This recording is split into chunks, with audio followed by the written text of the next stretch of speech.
김성환의 시사야.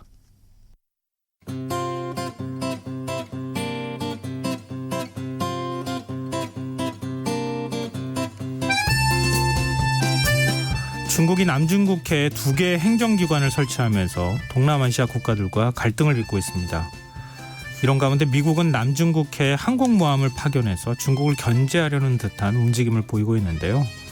이를 두고 미국과 중국이 포스트 코로나19 이후 세계 패권을 주도하기 위한 경쟁을 본격적으로 시작했다는 평가가 나오고 있습니다.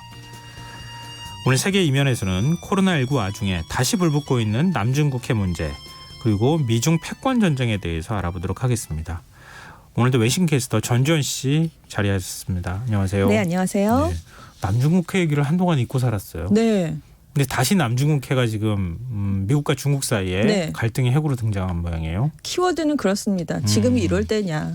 많은 국제사회의 반응이요. 국제사회 그렇죠. 협력을 해도 모자랄 판에 지금 이렇게 지금 남중국해의 패권을 싸울 때냐 이런 얘기가 싸울 때냐. 네, 많이 나오고 있습니다. G2면은 G2답게 행동해야지. 네. 뭐 이런 이제 그렇습니다. 불만 섞인 얘기가 나오고 네네. 있다는 거죠.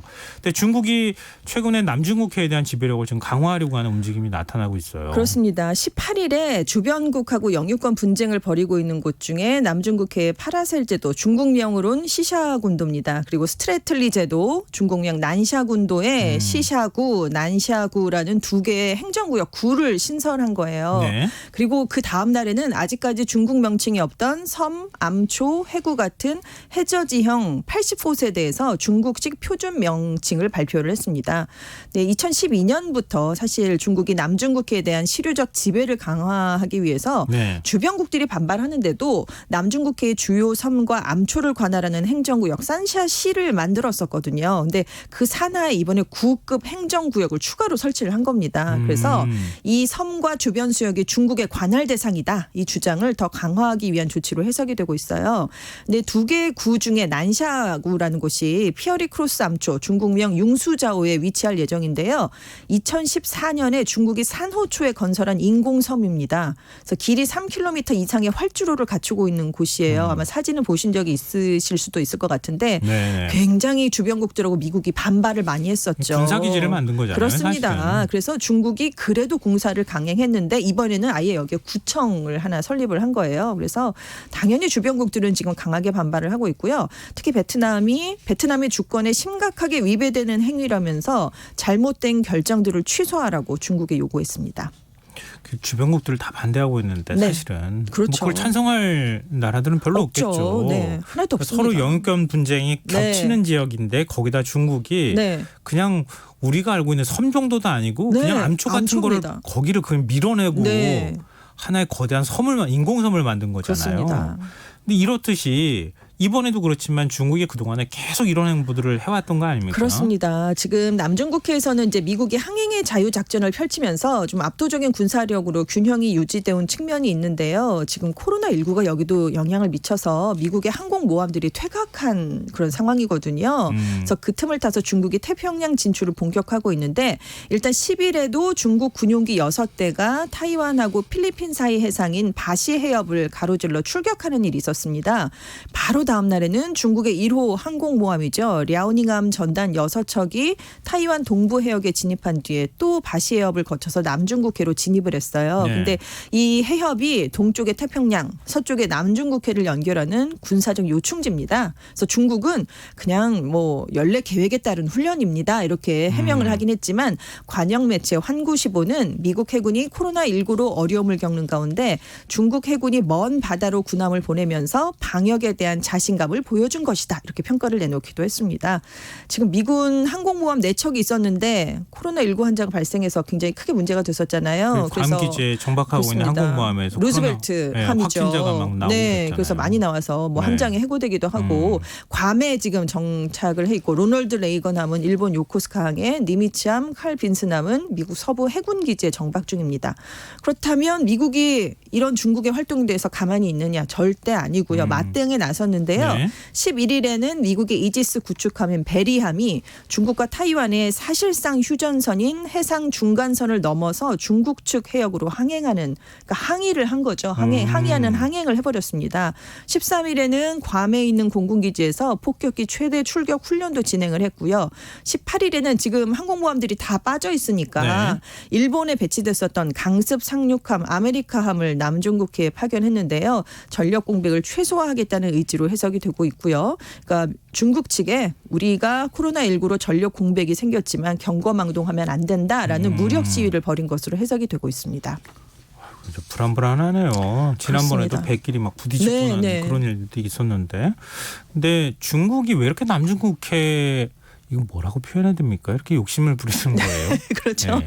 특히 최근 들어서 이제 실효지배 움직임을 강화하는 이유에 대해서는 지금 남중국해에 매장된 자원이 어마어마하게 있거든요. 네. 근데 베트남과 필리핀 같은 인접국들이 이걸 개발하지 못하게 저지하려는 목적이 있습니다.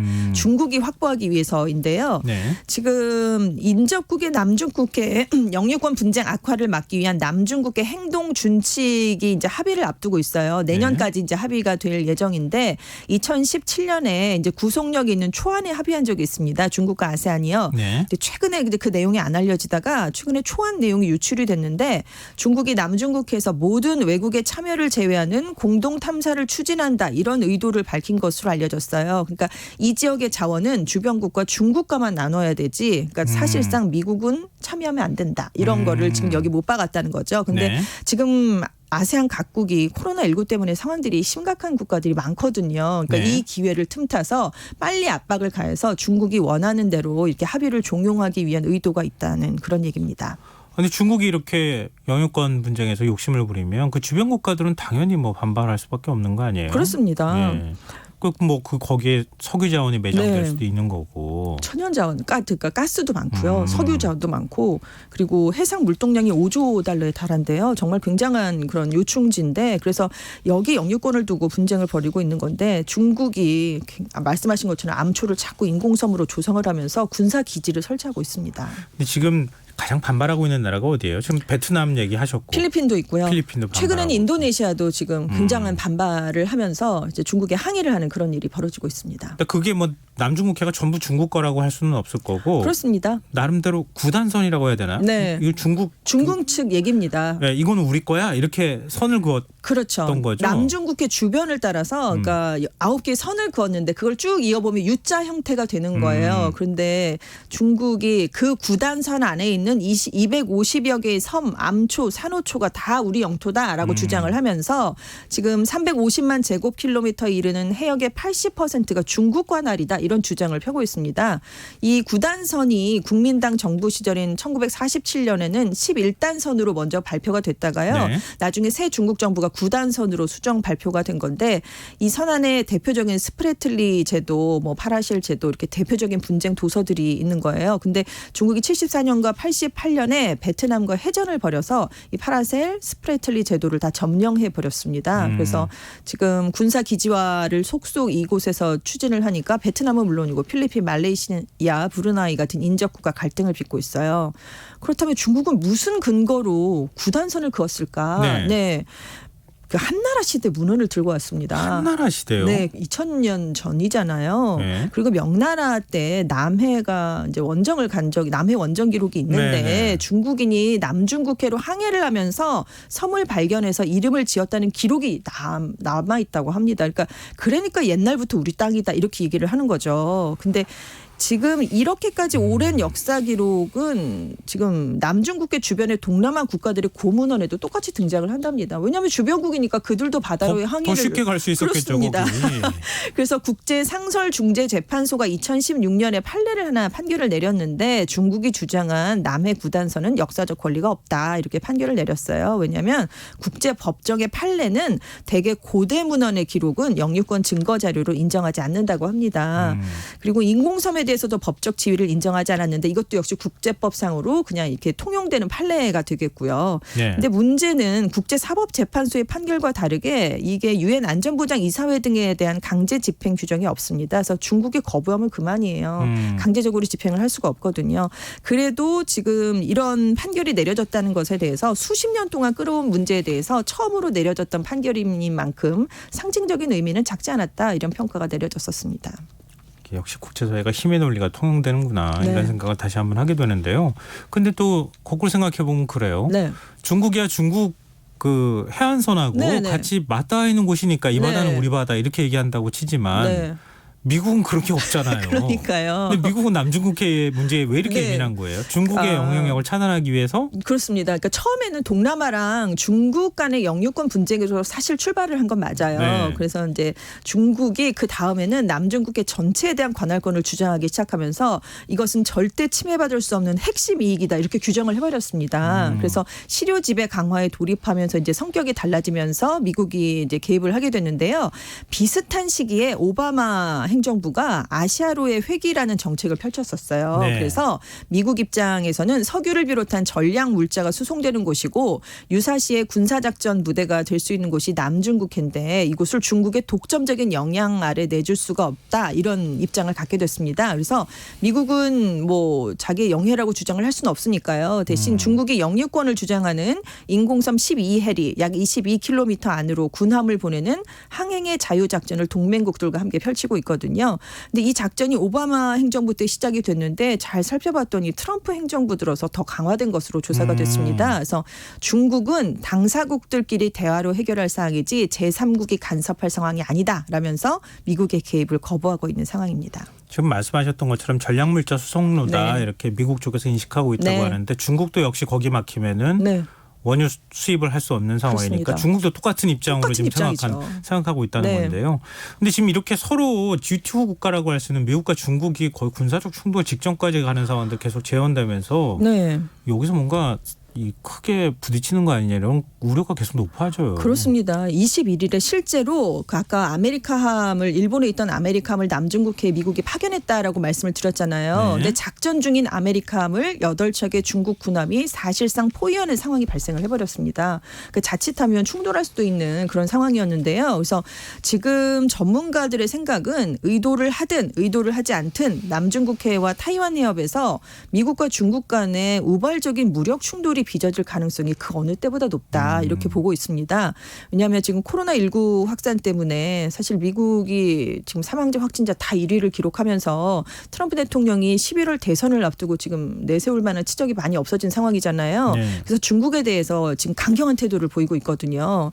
그리고 중국도 고도 성장을 통해서 통치의 정당성을 확보해 왔는데 지금 전염병이 발발을 해버렸어요. 네. 그래서 탈출구로 이 타이완과 남중국해 영유권 분쟁국들에 대한 압박에 나설 가능성이 그 어느 때보다 높은 것으로 조사가 되고 있습니다.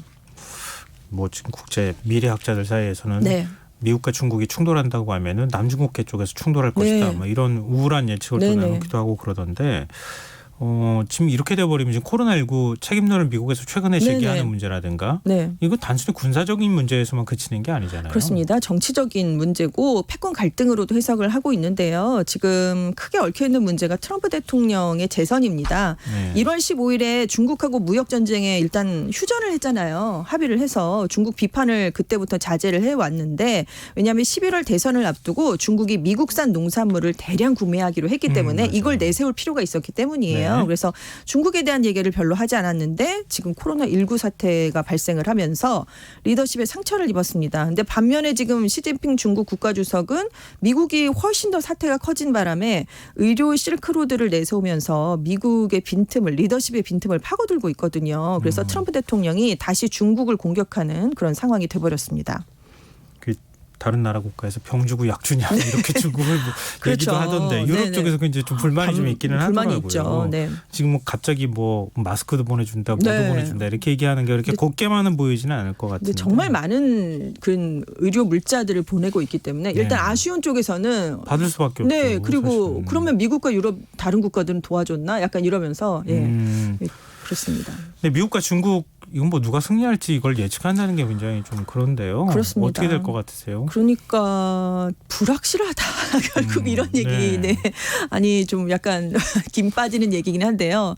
일단 이걸 어떻게 예측할 수 그러니까요. 있겠어요? 네. 당장 미국이 세계에서 가장 많은 코로나19 확진자와 사망자를 냈는데 전문가들은 세계 최대 경제, 최강 군대를 가진 나라가 사전에 경고가 충분히 있었는데도 제대로 준비를 못해서 창피를 당한 게 아니냐.